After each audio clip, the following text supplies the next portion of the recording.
کے لیے۔ تو میں آخر میں اپنی ساری قوم کو آج یہ پیغام دینا چاہتا ہوں۔ دیکھیں، اگر یہ آئین سے پیچھے ہٹے اور یہ جو ابھی ہمیں ان کے نظر آ رہی ہے ان کی نیت، الیکشنز نہ کروانے کے لیے انہوں نے کوئی بھی کوشش کی، سپریم کورٹ کے فیصلے کے خلاف گئے، آئین کے خلاف گئے، ساری قوم کو میں آج کہہ رہا ہوں کہ ہم سب نکلیں گے۔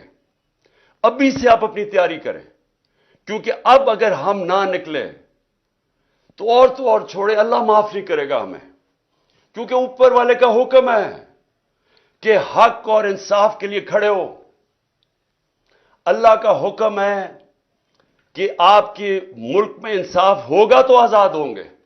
دیکھیں، کیوں آزادی کے لیے جب انسان جدوجہد کرتا ہے اور وہ اس کی جان چلی جاتی ہے تو اس کو شہید کہتے ہیں۔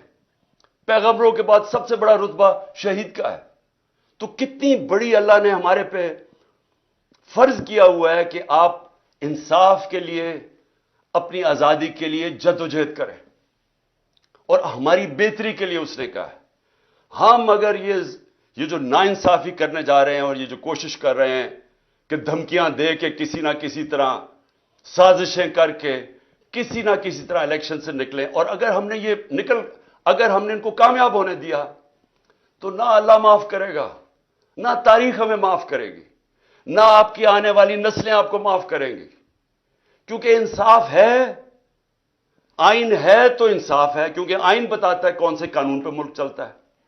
قانون آپ کی بنیادی حقوق کی حفاظت کرتا ہے، قانون بتاتا ہے کہ پاکستان میں ملک نے چلنا کیسے ہے۔